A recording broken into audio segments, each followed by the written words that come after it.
Bharti news, सीधा, सटीक और निष्पक्ष। नमस्कार, मैं हूं रिंकू सेठी और आप देख रहे हैं भारती न्यूज। नजर डालते हैं आज की ताजा तरीन खबरों की ओर और शुरुआत करते हैं राष्ट्रीय खबरों से। राष्ट्रीय स्वयंसेवक संघ के नेता सुरेश भैयाजी जोशी का बड़ा बयान सामने आया है। सुरेश भैयाजी जोशी ने साफ किया कि औरंगजेब की कब्र का मामला गैर जरूरी है। इस विवाद में वक्त बर्बाद करना ठीक नहीं है। भैयाजी जोशी ने कहा कि औरंगजेब यहीं मरा है, सैकड़ों सालों से उसकी कब्र यहीं है, आगे भी यहीं रहेगी, तो उससे क्या फर्क पड़ने वाला है। भैयाजी जोशी ने कहा कि हर मुद्दे को राजनीति से जोड़ना सही नहीं है। वहीं भारतीय जनता पार्टी के विधायक तरविंदर मारवाह ने दिल्ली की मुख्यमंत्री रेखा गुप्ता से एक खास मांग की है।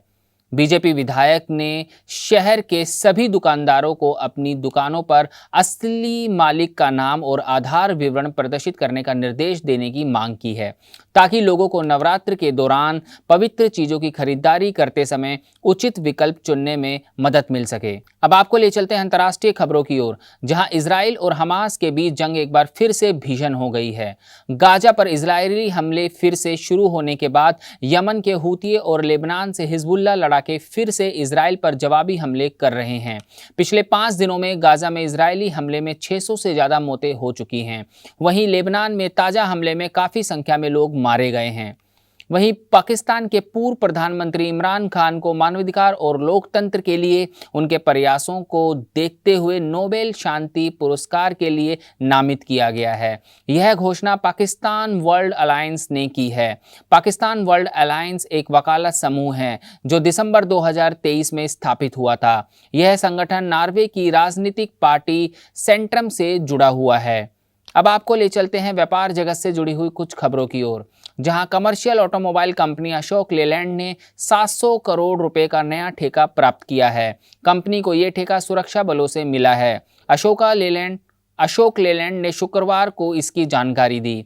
हिंदुजा ग्रुप की प्रमुख कंपनी ने एक स्टेटमेंट में कहा कि इन ठेकों के तहत सप्लाई की जाने वाली गाड़ियों का उद्देश्य close in weapon system program के तहत मिलिट्री ट्रांसपोर्ट, लॉजिस्टिक और ट्रांसपोर्ट से जुड़ी डिफेंस सेक्टर की ज़रूरतों को पूरा करना है। वहीं कैग की रिपोर्ट में कहा गया है कि डीटीसी ने कोई बिजनेस प्लान तैयार नहीं किया था और ना ही अपने घाटे को कम करने के लिए कोई लक्ष्य तय किया था।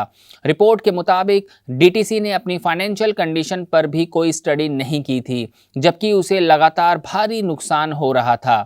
अब खबरें खेल जगत से, जहां भारतीय पहलवानों ने एशियन चैंपियनशिप में शानदार प्रदर्शन करते हुए कुल 10 मेडल अपने नाम किए। इसमें दीपक पुनिया ने तीसरी बार सिल्वर मेडल अपने नाम किया। वहीं उदित ने भी लगातार दूसरी बार फाइनल में अपनी जगह बनाई, लेकिन गोल्ड जीतने से चूक गए।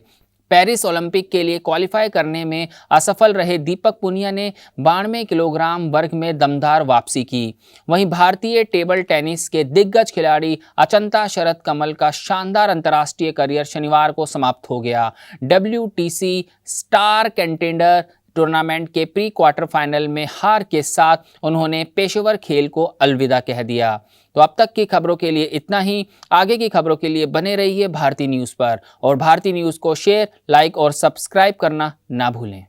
बस अभी 12th खत्म हुई थी और अब आधे से ज्यादा टाइम ये सोचकर निकाल देते हो कि which career to choose. Well, in that case I got you covered. ये वीडियो एंड तक देखना, क्या पता I will just make up your mind.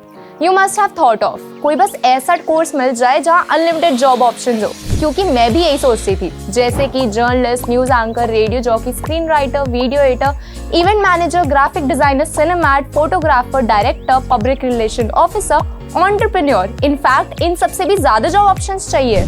तो just choose BAJMC as your career. BAJMC is not just about theory but plenty of practical knowledge too. BAJMC as a course आपको provide करता है world की better understanding, meeting और working with people of top notch industry.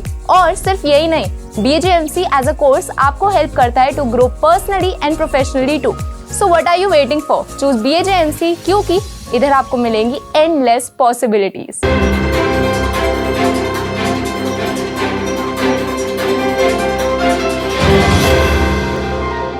Bharti news, सीधा, सटीक और निष्पक्ष।